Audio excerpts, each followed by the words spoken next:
Hello and welcome to At the Power Table podcast, where we are bringing you the people breaking barriers and building the future. I am so excited today because today we're chatting to Lidia Garces Marcuello, a absolute powerhouse in the industry and one of my closest friends. I have so much love for her. Lidia and I met in consulting where we worked together on a number of projects, and you can tell from the conversation we've had a number of debates/arguments, but all healthy and loving, of course. And to this day, we remain friends. Lidia and I chat about the blackouts in the Iberian Peninsula.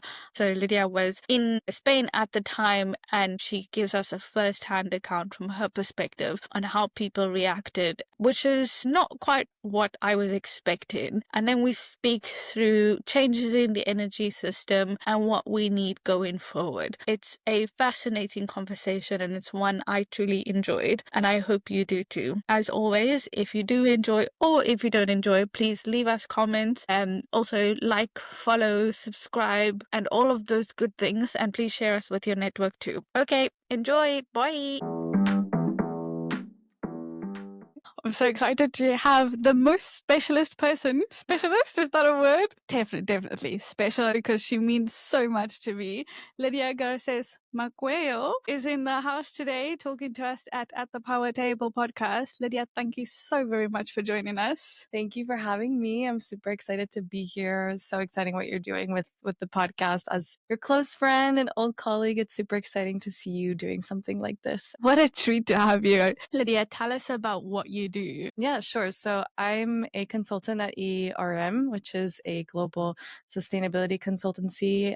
It's all they do. And before that, I was more in strategy consulting at Deloitte, but my background has always been in sustainability. I have around 5 years of experience in the sustainability consulting space. And in terms of studies, when I went to uni, I didn't know what I wanted to study. I knew I was really interested in sustainability. And it's funny because now sustainability is quite mainstream. But when I was looking at uni degrees, sustainability was just starting to be a thing. So there weren't like specialized degrees, like the specialized degrees that you see now in sustainability didn't exist. So I came across this interdisciplinary degree called Arts and Sciences, which basically lets you study modules across the university. So anything from like engineering to arts, politics and philosophy. So anything really. So I chose that because it essentially allowed me to study sustainability from different angles, which is ultimately what sustainability is, different perspectives. So I studied that, and then I did a master's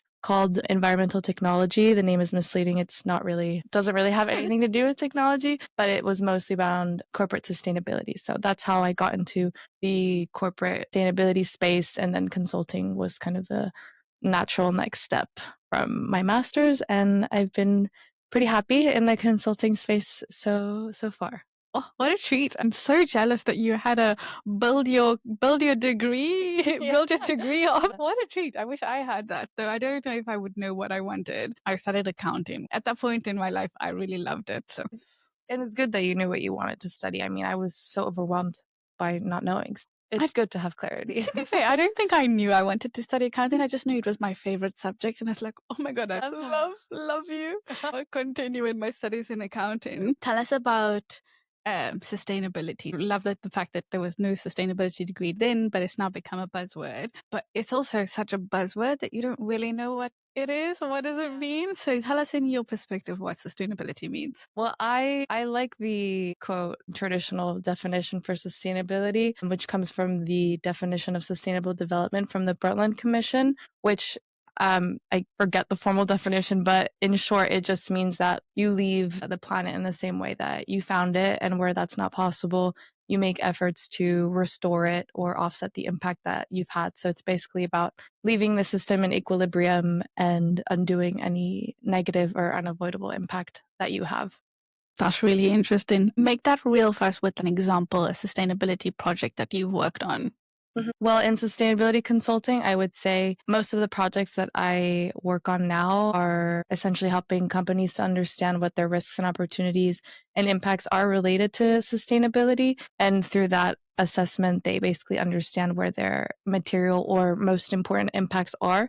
And then based on that, they can strategically make plans to address and offset those impacts, and then go beyond that to leave even more positive change on the environment or the society where they're having an impact. That's really cool. And do companies really care about sustainability? What would you say the attitudes are? Wow, that's a great question. Well, in my opinion, the short answer is no. Based on my experience in consulting, I've seen, business is business, and things like shareholder obligations and the current state of policy will always take priority. And it makes sense, right? That's the business atmosphere, and you can't push for sustainability without understanding a company's specific context, not only how a company works, but also the sector that it's in, the policy that it has to work around. So I try to take a very rational and realistic approach to sustainability. Sustainability is not black and white. We're not going to get anywhere with sustainability by pushing a black and white agenda. It's very colored according to company and sector context. So based on that context, I think the short answer is no.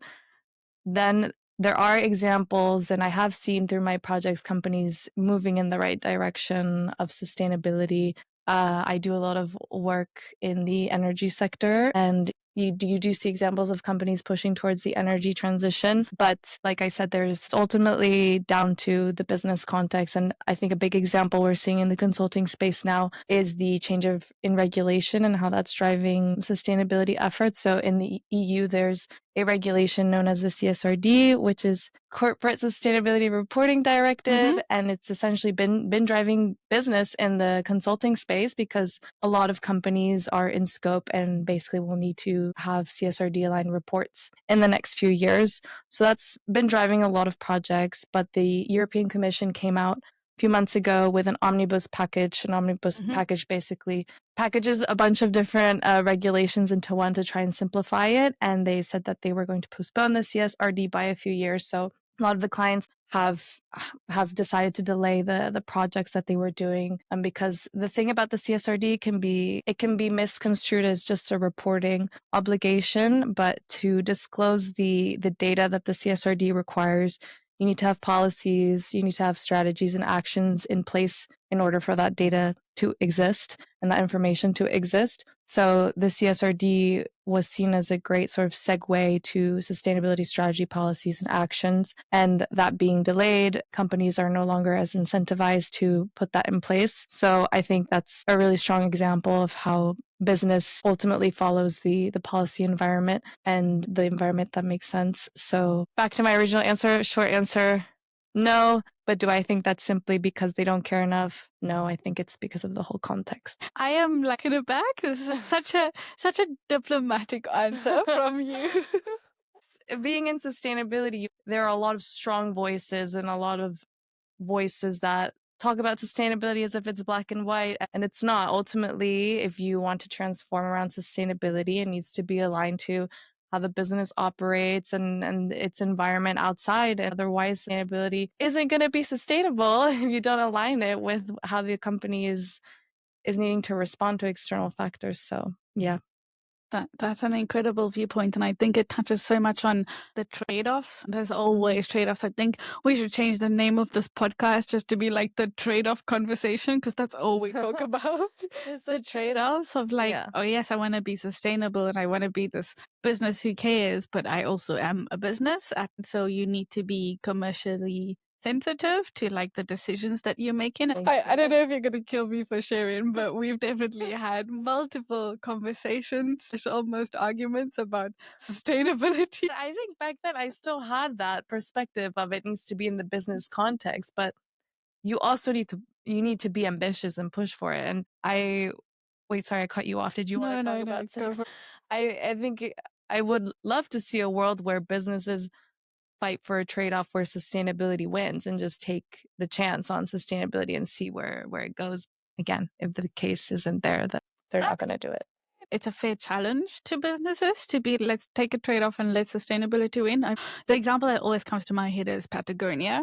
They've picked sustainability over business, which is really, really cool. And I think there are companies who are doing it. But I think what we need, and what you're saying, is we need the big companies, like the companies who are changing whatever businesses decisions they're making based on, for example, CSRD, like take a chance in sustainability. Like if you had the project, just keep going.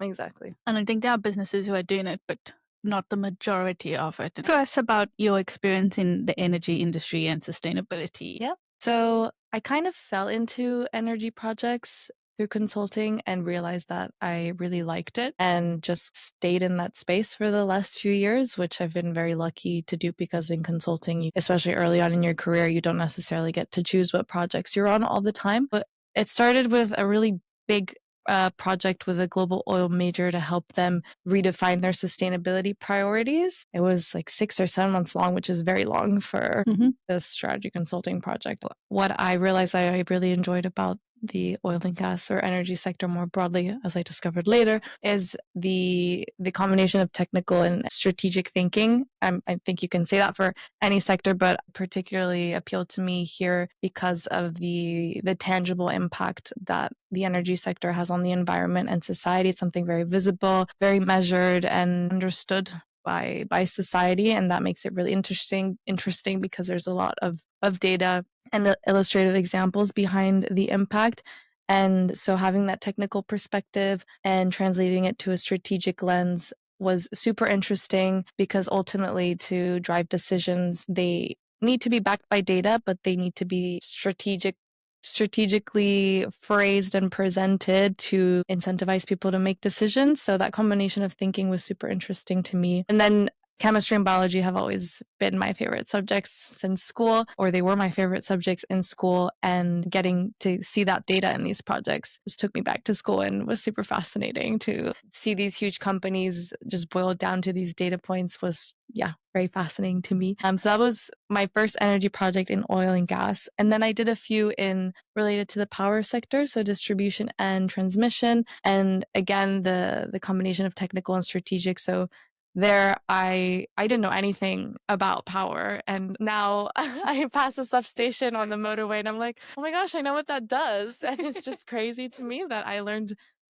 all that through a desktop project in consulting. And I really enjoyed that, getting to know these complex engineering concepts and the translation of these concepts into the real world. So the power sector projects I did was a nice continuation. Then another thing I realized I enjoyed about the energy sector, specifically through the power related projects I did, was, and maybe this is just because I was on those projects, so these things became more visible to me, but just how present these topics are in national policy. And again, that link to the real world context, to learning about government and civil society and how everything is related. This was specific to the UK context because this is where I did the projects at the time, but I learned a lot about UK energy policy and also how it relates to global policy. I enjoyed it for the real world applications that it has and learnings that it has. And because of the technical aspects, I felt like I was always learning something completely unrelated to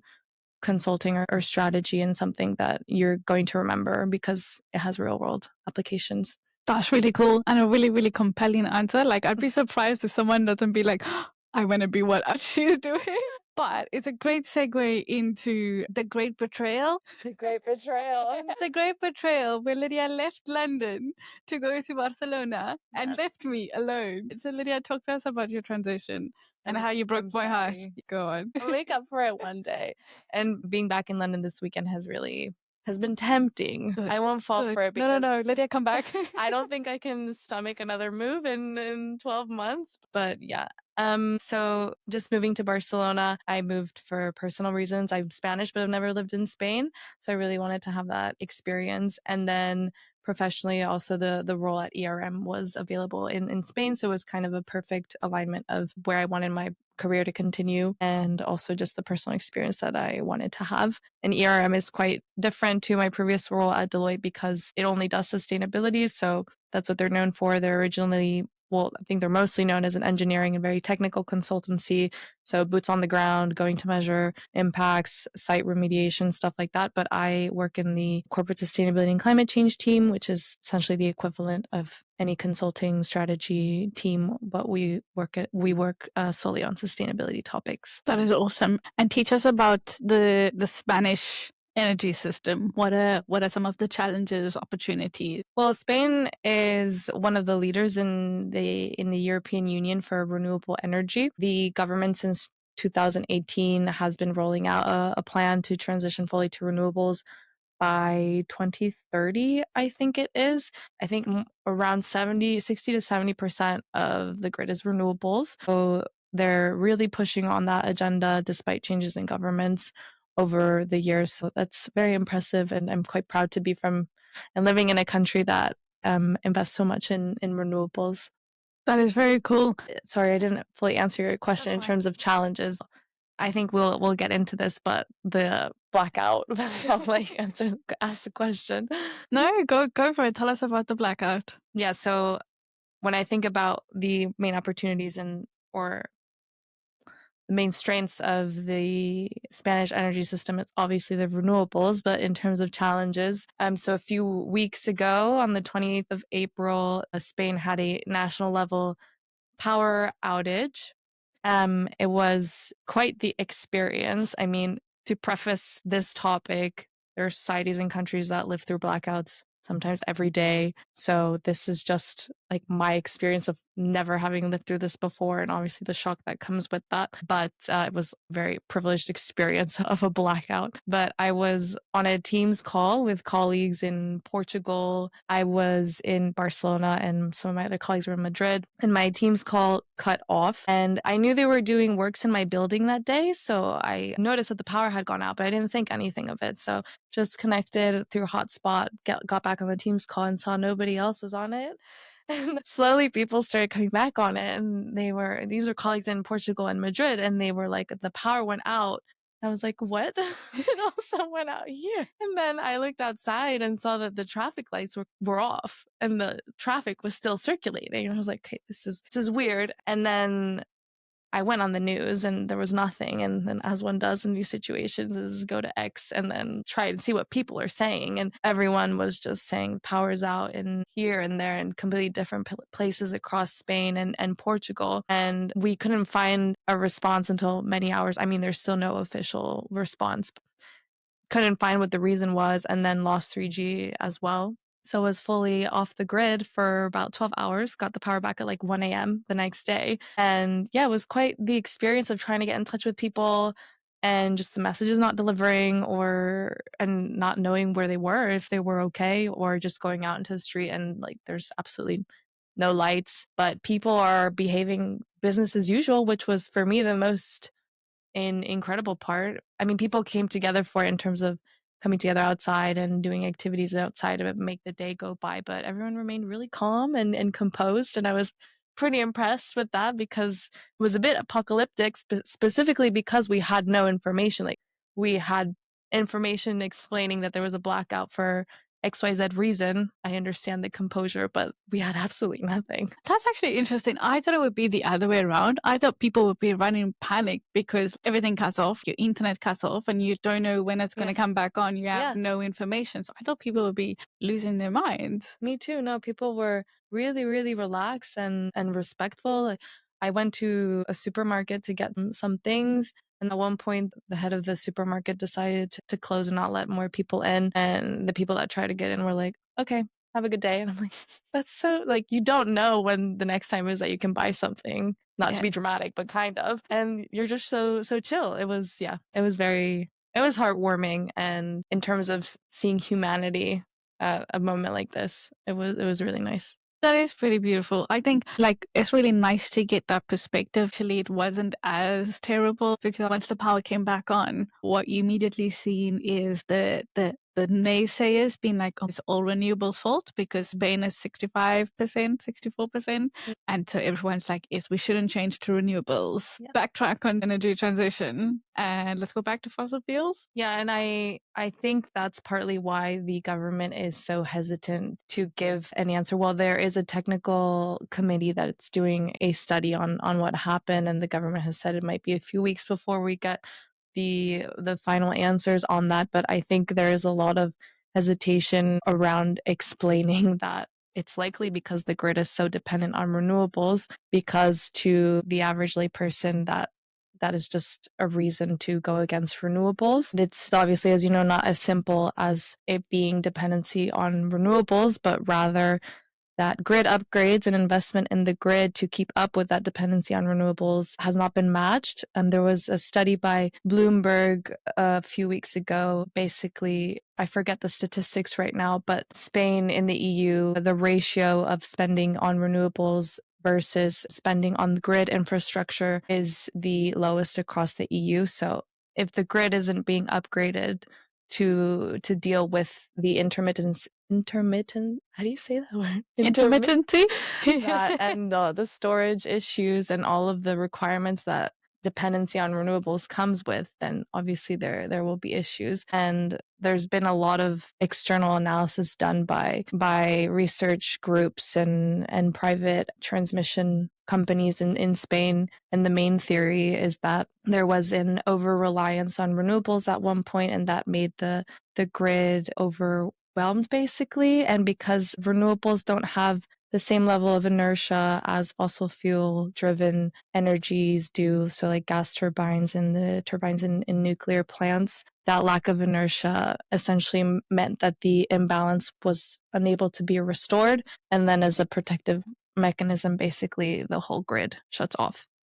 And the transmission operator, the Spanish transmission operator, wasn't able to control it, is the long story short. Yeah. Yeah, I think that's similar. I mean, obviously, we're speculating because there hasn't been an official announcement in terms of what has happened. But I think there's definitely those lessons learned, and I think the most important one is exactly what you're saying. That grid infrastructure investment is necessary, and grid infrastructure investment is one, upgrading from renewables to renewables, and then two is upgrading just the infrastructure, because it's been years since we've upgraded infrastructure. And then there's that third layer of we need to have grid stability, we need to have grid flexibility, we need to have real-time inertia measurement, that next level of research and innovation included in the system. I've also had stuff around, like you've mentioned, the energy storage and like how do we build in extra mechanisms whenever there isn't that stability.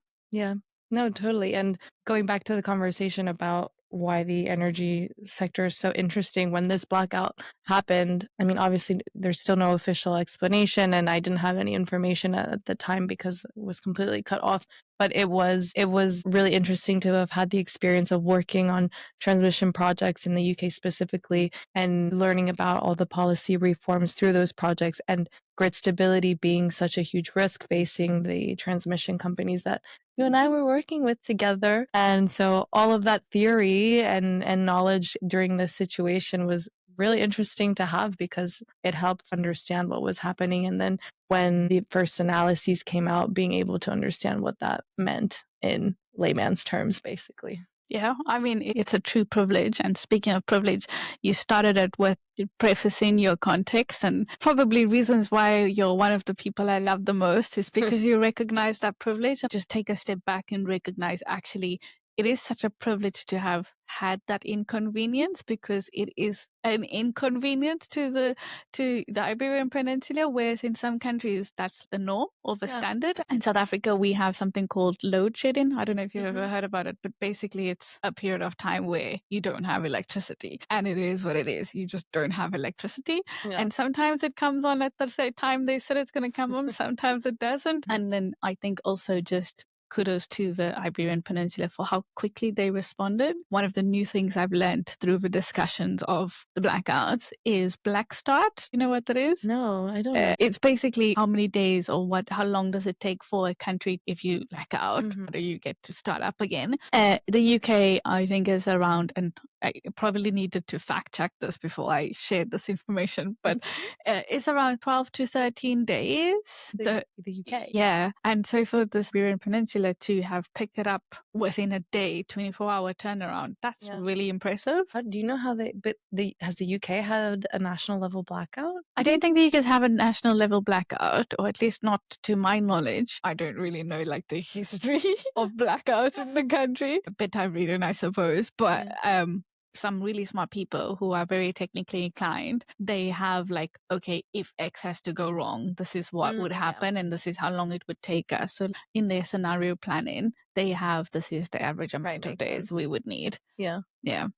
Wow, that is, I didn't know that stat. That is very interesting. Well, yeah, kudos to Spain. Kudos to the Spanish transmission operator. Sadly, another reason for you to be proud of the Spanish people and not come back to London. It's okay. I will live. One of the things you've also said that I really liked is you just recognizing the fact that you were able to understand the information and understand what is happening given your experience. I would like to think from a general community perspective. So people who don't have that experience, like my mom, for example. My mom, she always gets part of these examples. But like my mom has no energy experience yet. How did you think that news and that communication and that narrative was managed from a general public perspective? How it was done in Spain?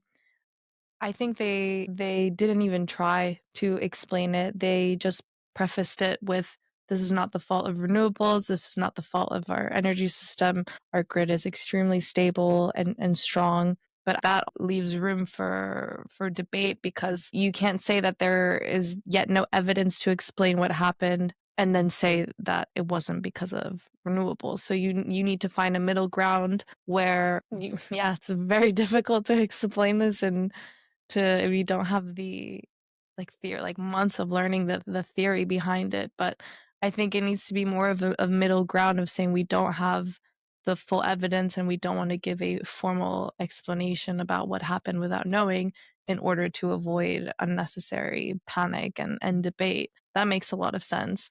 But it needs to be more neutral than not putting the blame on something just because you don't want people to debate it. Saying that it wasn't the fault of renewables to avoid people debating when there's no empirical evidence, it's caused a debate, basically. Wait, so what are you saying? That they shouldn't have said that? They should just let people debate whether or not it was renewables? No, I think it should have been a more neutral response of, renewables have allowed our country to do ABC, but there are things about renewables that still need to be addressed, such as XYZ, and we are working on those. But saying fully that it's not because the grid relies on renewables when you don't have empirical evidence for that.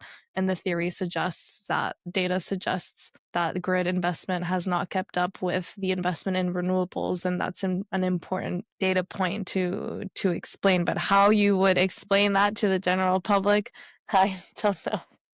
I don't know. My brain is doing calculations and I'm like, explain transmission in easy terms. No, please tell me, what do you think? I don't know. I think like if you don't tell the general public, actually, no, it's not renewables, we're still figuring it out, because that's the message I'm getting. It's not renewables, we're still figuring it out. If you don't say that, then everyone's going to be like, hate renewables, don't want to pay for it, go back to fossil fuels, because obviously renewables in the state we're in currently is increasing energy bills because you're paying for this great grid upgrade. So it's an increase for an average consumer. If I was an average consumer who had no electricity knowledge and all my interaction with electricity is I pay for it every month, I would like latch on to is renewables, make it go down immediately. Yeah, no, you're right.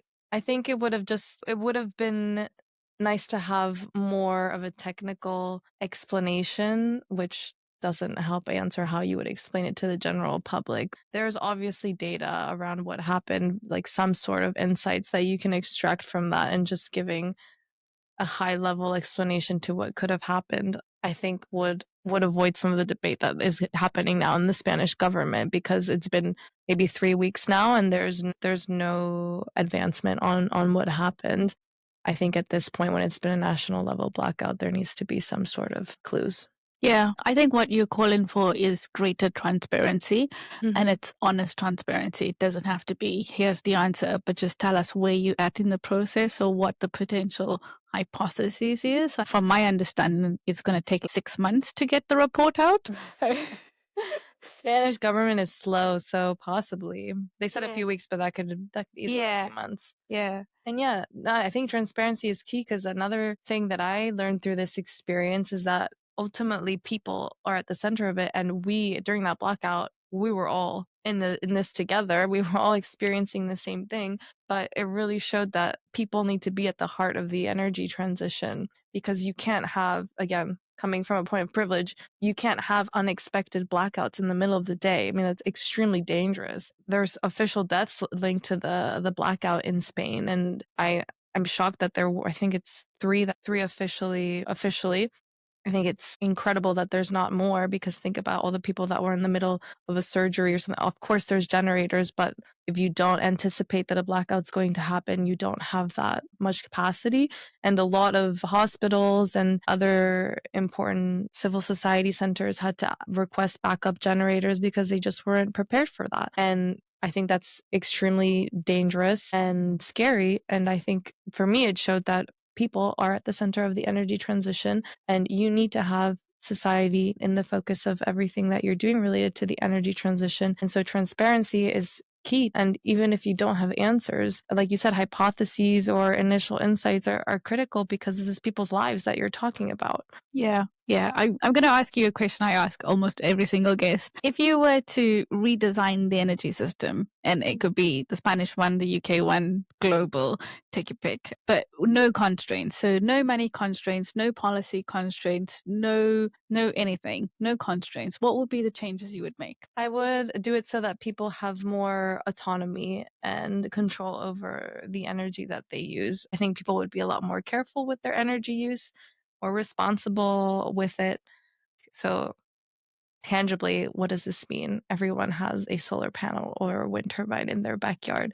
And I mean, this is a model that exists already, but it's more of the theory that appeals to me, just more independence and individual control, because I think that would bring a society that's more resilient, because you're not depending on a few centralized locations. People are more responsible, more thinking ahead as well, more planning around it. If there's things like blackouts, it's easier to get started when you have your own thing, rather than having to restart the whole energy system. And also energy trading comes from that, because you have autonomy over your own energy and how you can swap that with people. And yeah, I just like the idea of sharing more. You share in the energy system, and I think that will make it stronger and more resilient. So let me understand what you're saying. You're saying like everyone has their own solar or wind. So everyone has their own supply, X amount of gigawatts per household, depending on like number of occupancy. Yeah. And you have to manage that, kind of like an energy salary, like you get X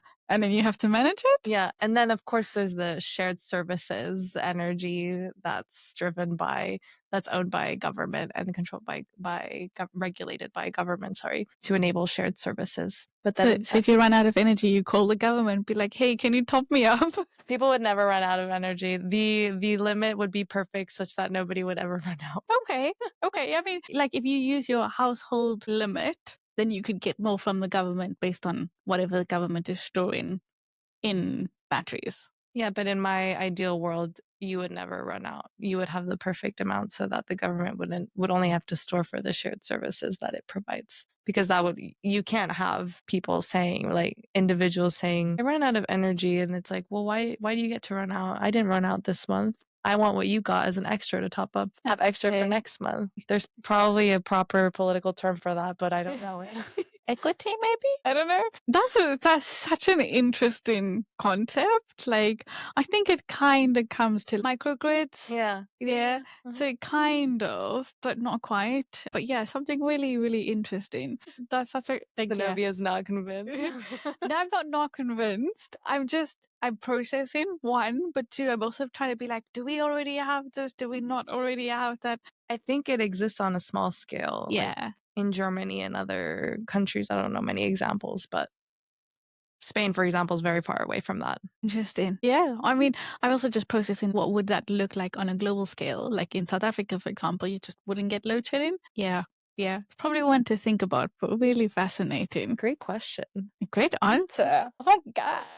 So, my final question then, in terms of knowing what you know now, what advice would you give a younger version of Lydia who is at the start of her career? Another great question. So I think at the start of my career, this is also just a personality trait of mine. I like to have all of the data points available to me so that I can make a decision. So after university, I was again overwhelmed by all the different career options that you can go into with sustainability, and sort of overthinking what would the quote best option be. That's obviously not a thing. So I would tell younger Lydia to chill out, that that everything will work out, that the different jobs that she'll have will be fulfilling and will offer learning and growth in completely different but equally amazing ways, and that something that she doesn't expect is how important the people that she works with will be.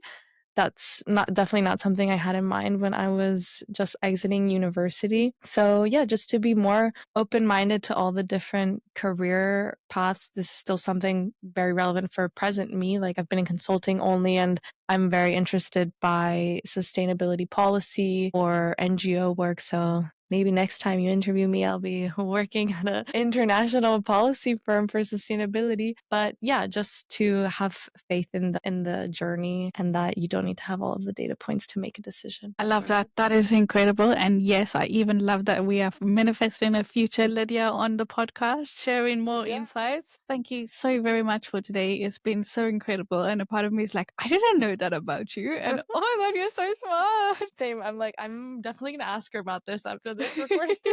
Thank you so much for having me. It's been a lot of fun. Awesome. Thank you. Oh, what a joy. My soul sings. It honestly is. I think I say this all the time, every time on the podcast. Maybe not every time, but I say this quite often. One of the things about the energy industry that I love so much is the people. And I mean, Lydia and my friendship is testament to that. And that's why we've started the podcast, to share that sentiment and share how brilliant and amazing and incredible the people are in the energy industry. And hopefully you will find that too and then join the energy industry. For our next guest, we're chatting to Courtney DeParla on all things transmission. As a self-proclaimed transmission girly, I have to confess, I am equal parts excited but nervous. Hope to see you there. Bye.